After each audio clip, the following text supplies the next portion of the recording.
Did you have a relationship with Tove Jansson's work before making this film? I did, actually. I loved the Moomin Trolls when I was little. And it's not a series that is known that well in this country. But I loved it better than Winnie the Pooh. I was a little scary. But an incredible feat of imagination on Tove Jansson's part. And I had never read Summer books, so I was absolutely captivated by it. And as Charlie sent it to me. And you can really feel the special relationship between Charlie and yourself. And I'd love to hear more about your working relationship together and also your process for getting into the character of grandmother. Well, I loved it. I loved working with Charlie. He had, first of all, he had your extraordinary cinematographer, Sturla, who we'd worked together before. And so the feeling on set was God, it had the feeling of the film. And I loved it when Charlie would come over and I would be kind of, I don't know how to play this. And he'd say, less. Just less. So, oh, great, okay. And Charlie, you mentioned this was Emily Matthews' first time acting, and of course there's the wonderful Anders Danielsen Lie. Can you talk more about how you found Emily and then how Anders got involved? Yeah, I mean, because it's such a popular book in the Nordic territories, it was a big deal that we were making this film there, and so I probably saw over 1,000 tapes of girls that read for this part, and I flew to Stockholm, Helsinki. I mean, we cast in multiple cities, and I saw so many people. And I saw Emily's tape very early on, and she had no acting experience, so some of the other girls, you know, were very professional and kind of actory, and I loved that Emily was the opposite. And I remember her tape because I watched it so many times, and I would show my wife, and I'd be like, there's something about this girl. And it was a 30-second tape. She told a joke, and at the end of the joke, she goes, oh my God, that was so stupid. And I just thought that was such a unique thing for an 8-year-old to be so self-aware of, that she told the joke that didn't land in her mind. And I kept saying, it's Emily's until it isn't. And thinking that it was gonna be a more professional actor who had done multiple projects and things. And but no one captured the magic that she did and the authenticity. I mean, what's so great about Emily is, like, while we were filming, there was a fear that she was just gonna be like, I'm done. You know what I mean? Like, in a great way, in a way that's like, she's not being pushed into this situation by her parents, or like, she's not like obsessed with being famous or an actor. Like, she found, I think, the process of playing a character interesting. And I think, you know, she really created a family with all of us. But there was this fear that, like, she kind of runs it, you know, she can decide what happens in a way that I loved. She was just so who she was. She's incredibly imaginative. Yeah. We could have played for hours just with stones and sticks. Yeah, and Glenn really guided her, you know, in a way that I think was like a real collaboration, you know. It was fine. It was almost like sort of tag teaming, like, okay, you can help her here, I can help guide her here, or like she needs to go on a nature walk and we gotta like reset everything, you know. I mean, she's a little kid, you forget.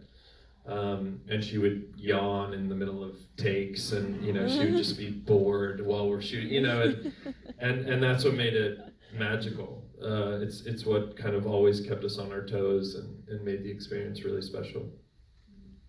And the location is absolutely stunning. Can you talk about scouting and finding this remarkable place, Charlie? And then for both of you, were there any particular challenges or maybe conversely magical alignments that happened while shooting there and on film?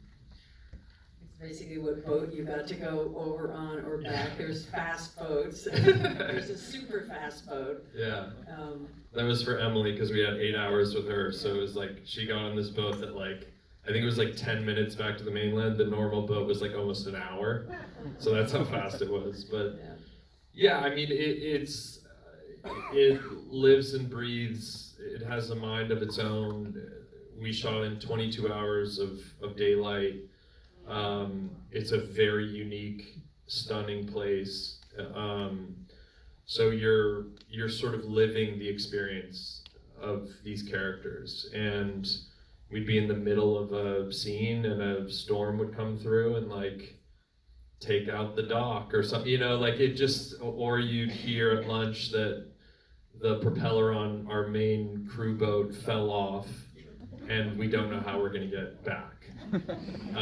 So it was truly a adventurous, wild experience, but in a way that made things very alive, you know, and Sterla and I spent 3 weeks on the island before we started shooting, and we just were little kids walking on the rocks, you know, at like 6 a.m., at noon, at midnight, and just sort of seeing what it felt like at different hours, and we built the visual language based on that experience and what the island was giving us.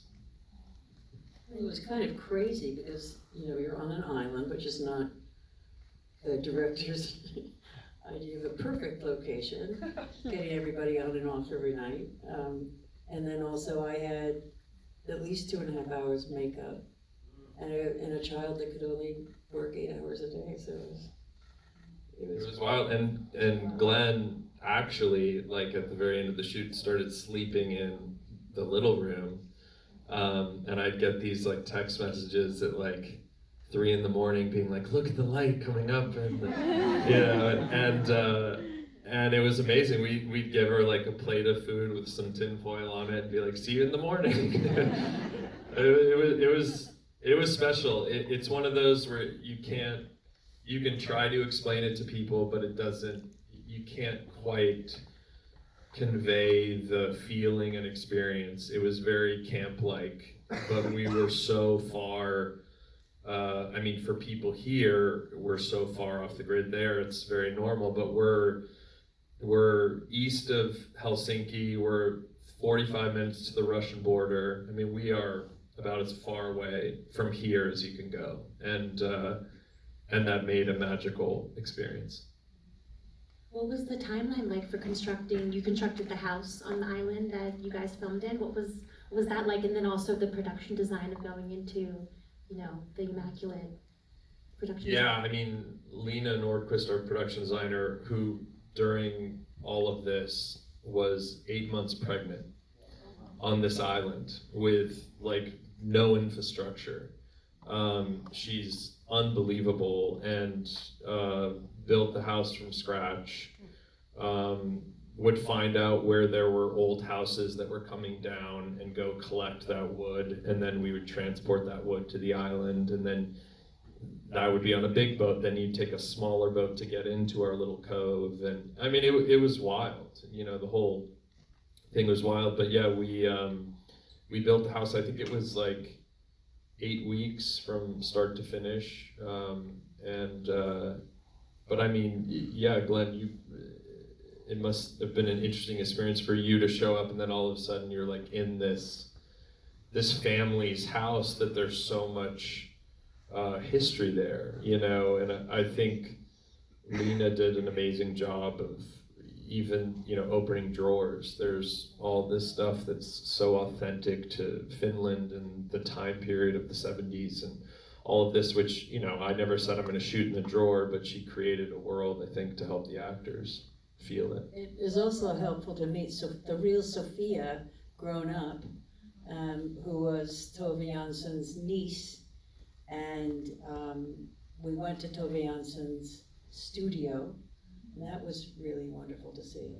And we were trying to figure out what kind of walking stick I should have, and the prop guy gave all these things. I said, just didn't feel right. So called Sophia up, and the stick I use is actually the stick that her grandmother used.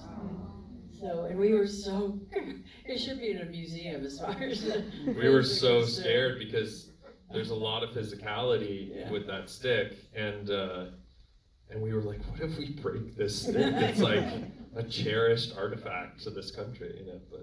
But they, I mean, the Jansson family has been incredible through the whole thing and very supportive, and gave us so much, everything from notes on the script to just archives of different photographs. There's so many photographs that we took of Tove Jansson's mother that we then sort of recreated for Glenn's character, and I mean that all came from the Jansson family.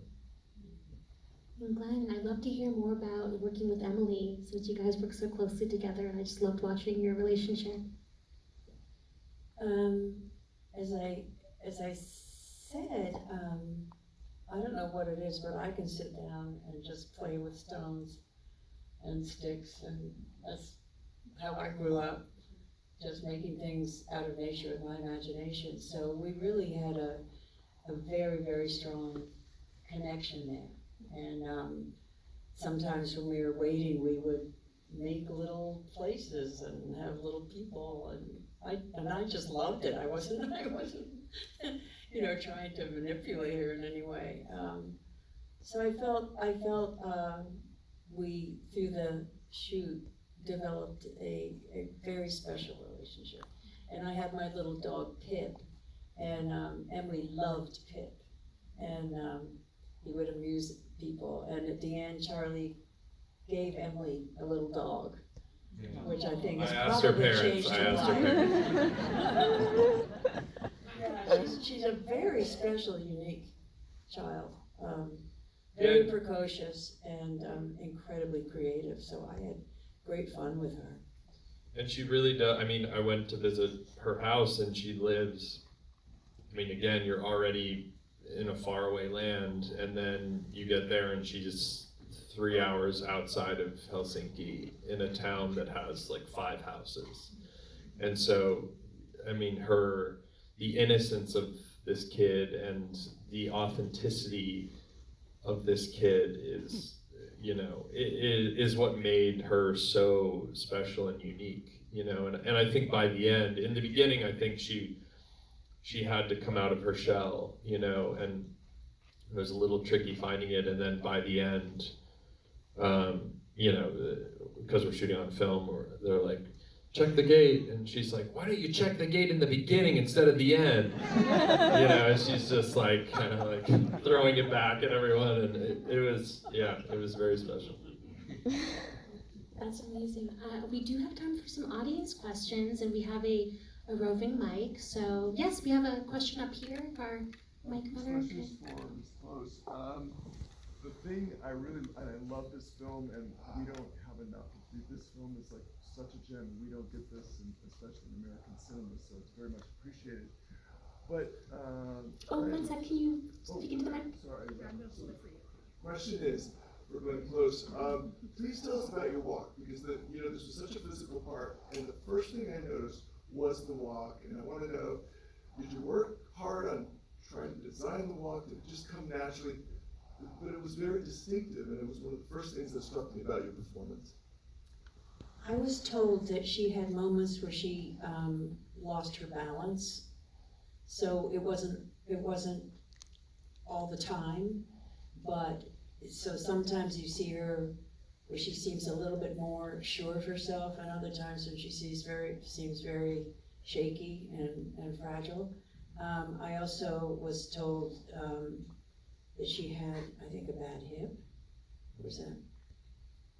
Sure. Am I wrong? Yeah, I don't know.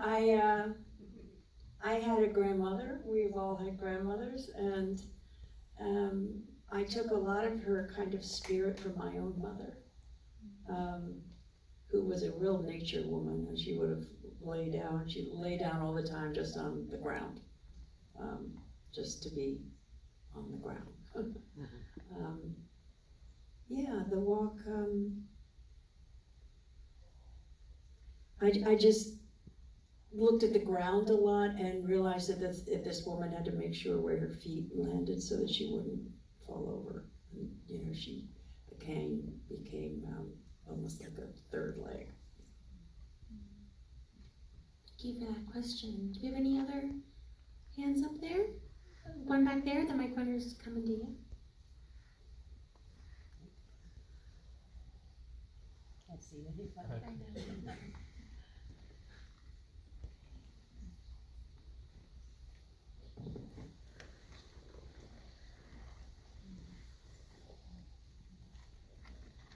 Silence. This movie was absolutely stunning, gorgeous, and the performances were very perfect.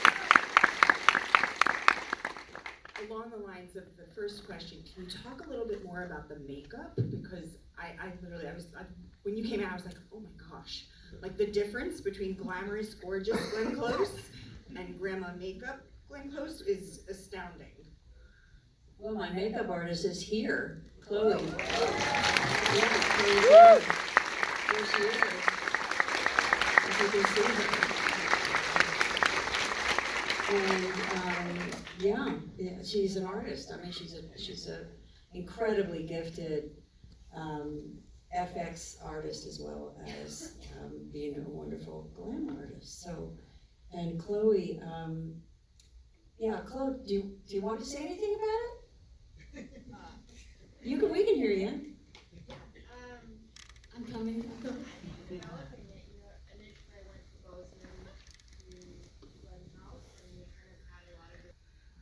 Created by Autonomous Effects, Jason Collins,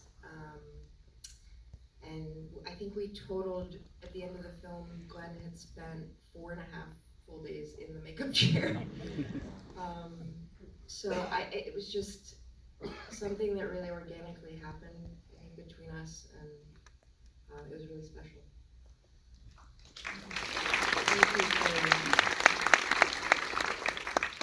Riley, I think I saw a hand back there. Yes, and just 1 second, thank you.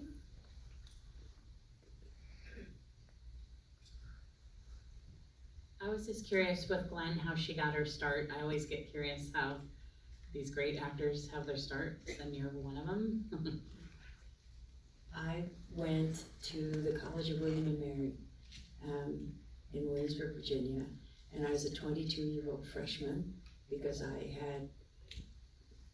it's so complicated I can't even talk about it, but by the time I got to college, I was 22. I had known since I was 8, 7 that I wanted to be an actress. So I walked straight into the theater department. They had a triumvirate of wonderful professors. I had 4 years of theater training at William and Mary, and then my senior year, I went on got some regional, and then final auditions. And from those auditions, I got my first job in New York. That was with a company called the Phoenix Theater Company, and we did 3 plays on Broadway, and I was an understudy for all 3, and had little tiny parts in all 3. And in the first one, it's a long story. In the first one, it was a restoration comedy directed by Hal Prince, and he actually let the leading lady go after the second New York premiere and put me on, and I went on having not had any understudy rehearsal, but I was so green and so hungry, and that I had somehow miraculously learned the lines, because you usually don't have understudy rehearsals until after show has opened. And I went on that night, having gotten my equity card 7 weeks before, so that was my beginning. And then after that, because we had 2 more plays, I went from the star dressing room on the stage level up to the 4th floor attic dressing room again, and it was the best lesson anyone could learn. Number one, that my chance came from someone else's tragedy, really, to be fired like that. And then I did as best I could, and then went back up and said, well, now I really have to prove myself. So I did theater for 6 years before I did my first movie, which was The World According to God, which George Roy Hill saw me in.